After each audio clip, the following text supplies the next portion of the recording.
Hey, what's up everyone? Today we're going to be working on this big larch that I've had for a few years now that came from the Pacific Northwest. It's most likely a field-grown tree that came from a collector named Randy Knight.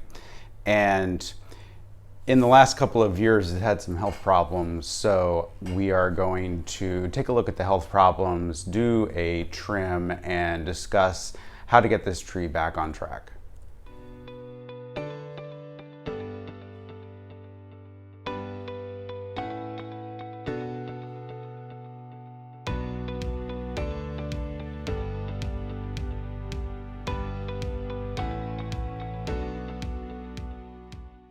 I repotted this tree over the winter and it was in a bigger container, so if I didn't know better, I could blame some of the issues that it has had in leafing out this spring on the repotting session. But I'm relatively sure that because I've had pythium infections in other trees in my yard, that this tree was probably also affected by pythium as well. And pythium is a pathogen that will attack the roots of the plant, causing root rot. So you can see here there are some dead branches. We've got this large one over here. There's a smaller dead branch here, and then there is a couple of unfortunate dead branches up here underneath the crown that we're going to have to work to replace. So in looking at the structure of this tree, it doesn't actually have a lot of primary branches, and so losing an entire primary branch, and in this case actually two entire primary branches, is kind of problematic, and I'm probably not going to get another branch to resprout from this side of the trunk. The tree has a rotten section in it, so where the original cut from the field growing was made, the interior of that wood started rotting out, and then I cleaned that up a few years back as part of the styling process for the tree. So the first thing I'm going to do today is just sort of look at the relative strength of some of these branches, and I'm going to take the strong shoots back to just a couple of nodes essentially. So it's midsummer and I haven't really touched this tree because in order to foster the regrowth of the roots, I wanted to let it just kind of run for the spring. And I've finally gotten back to it. On these strong shoots, basically there are little nodes now that I can see. There are little buds that are along the side of them at intervals. And so I'm gonna, each time I make a cut on a strong shoot like this, I'm going to cut back to either the first or second or maybe third node that I can see on the side of those twigs. And that's to contain it, with the top to reduce the amount of foliage so that the foliage that's down here on the lower level starts to get more sun. This foliage that's on the interior is pretty weak at this point because it's been shaded for the majority of this year. So most likely I'm not really even going to trim this, maybe just a couple of shoots. I'm going to concentrate on removing some of the dead branches that I don't want to keep. So I might keep a dead branch or two for the purposes of aesthetics, maybe some portion of this that I can gin and clean up. But and then after I've done that cutback, I'm going to come back and look at there's a large branch up here in the crown of the tree that is really way too long and way too coarse for the position that it's in. So I'm actually going to go ahead and cut that whole thing off, which is going to remove a good portion of the crown. And that's sort of two steps backwards, I guess you would have to say, because it has ramification on it. It makes up a large portion of the back of the crown here. But in the last few years, what I've been doing is trying to develop out some buds that are closer in to eventually replace this.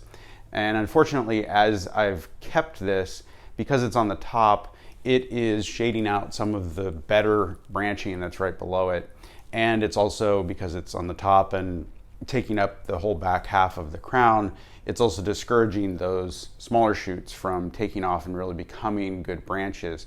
So in order to make that structural piece, a lot more attractive for the winter silhouette on this deciduous conifer, I need to actually make that cut now. And it's a good time because I probably won't be showing the tree for 2, 3, 4 years again, based on the fact that I lost some of the branches, and I want to rebuild some of the portions of the tree that I lost.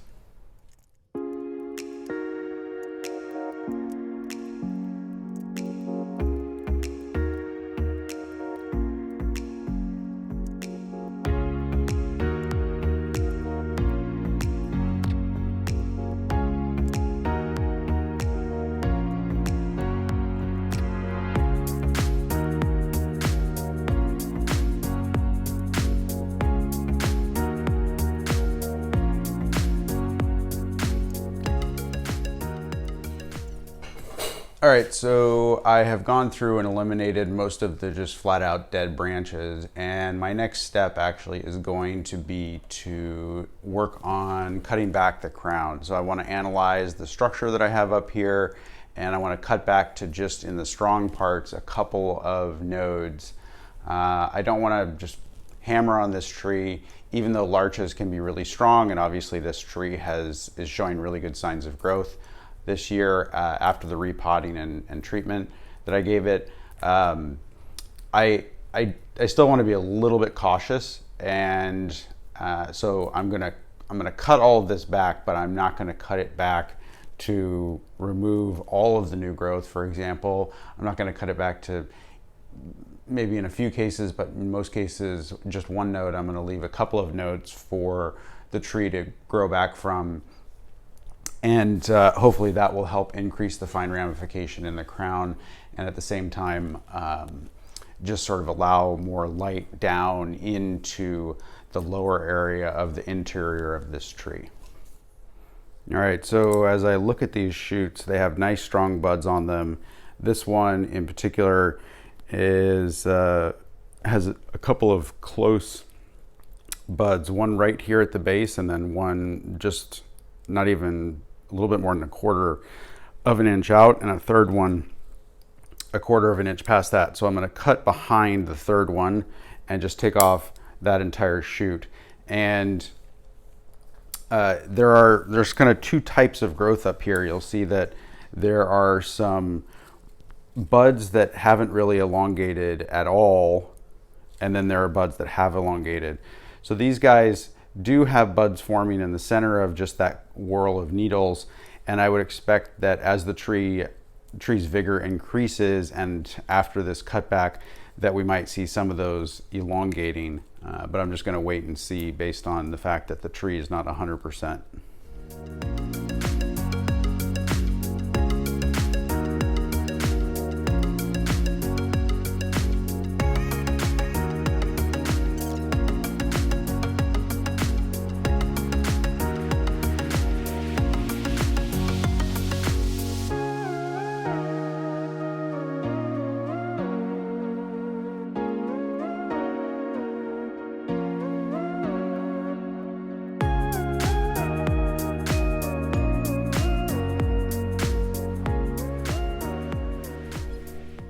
We've arrived at the large branch that I mentioned, and you can kind of see it here coming out from just below the crown. And I've, over the years, kind of layered branches with wiring and pruning and created more fine twigging here.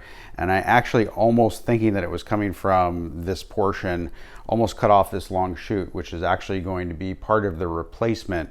So I'm going to leave that for now until I get this branch off. But this segment that is about 3 inches long and has no significant ramification, there's no splitting in that area, there's almost no taper, is kind of what has led me to decide that this needs to come off in favor of finer branching at this point, at this site. So if this branch were lower, I probably wouldn't be worrying about this, but whenever you're working on deciduous material where the winter silhouette is something that's really important, having branches that are uninteresting is not something that you can hide, and it's a missed opportunity for using the space and using that part of the tree to further enhance the beauty of the plant. So I'm going to go ahead and cut this off. I'm going to leave a little bit of a stub here, just wait for that to dry out, and then I'll probably strip the bark and leave a small gin. And I don't know whether or not this will, when I cut it, send out any side budding. There's kind of like a bud here, so maybe I'll cut past that. But I'm not sure I even want that, because this shoot that's coming out maybe about 1.5 inches below it is in a much better position. Some of the other branches kind of come up and out and down, whereas this one is just going straight out and then kind of spreading. And so in order to have the pattern of the branching be consistent, it makes more sense to have this branch come up slightly, then kind of bend over and go down at the same angle as the rest of the branching.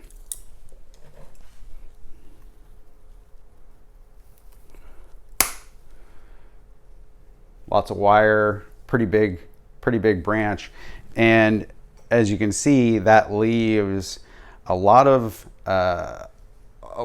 area that was completely shaded in full sun. So I'm liable to see so some of the yellowing that's down in here of the needles is just based on seeing too much shading. But now the opposite is likely to happen. So if this goes out into full sun, these needles that were previously shaded by the growth above them are very likely to become burned in the sun. So I'm going to put this in an area in the yard after this work that will give it more afternoon sun or afternoon shade and just some morning sun. And hopefully that will prevent any significant burning in the short term while these branches start to react to the additional light that they're now getting.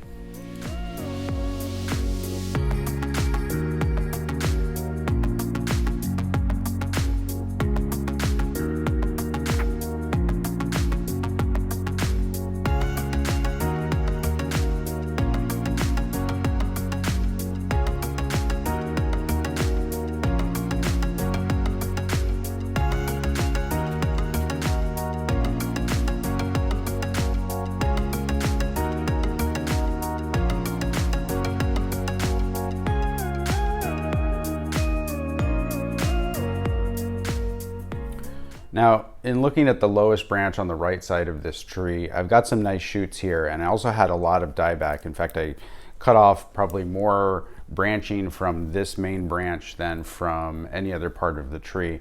So I'm not going to cut these back quite as far as I cut back the stuff on the crown. I'm going to leave a couple, 3, 4, 5 nodes. So this one I cut, and there are 1, 2,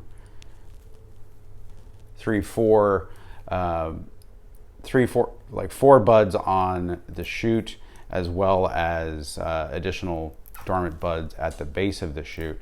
So I'm giving the tree a little bit of room to extend so that I can use those extensions to start to replace some of the branching that I wanted, that I lost down in this section.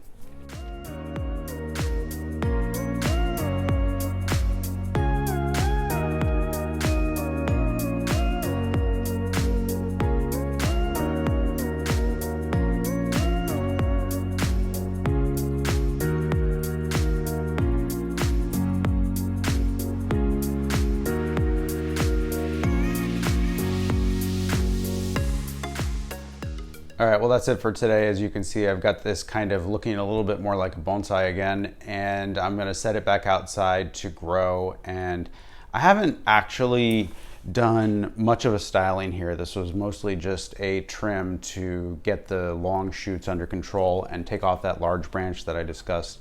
I've left just this one long shoot, and I'm not gonna wire it right now, even though I could because there's plenty of space. This is going to act as the replacement for this, at least for most of it. And then I've got a bunch of other branching here that's now got a lot more light. And from the front, the tree has a little bit less depth to it, but the branching structure is now definitely better than it was before. So Hope you enjoyed that, and check back soon if you liked the video. Check out some of our other videos where I style trees that aren't larch. Thanks, everyone.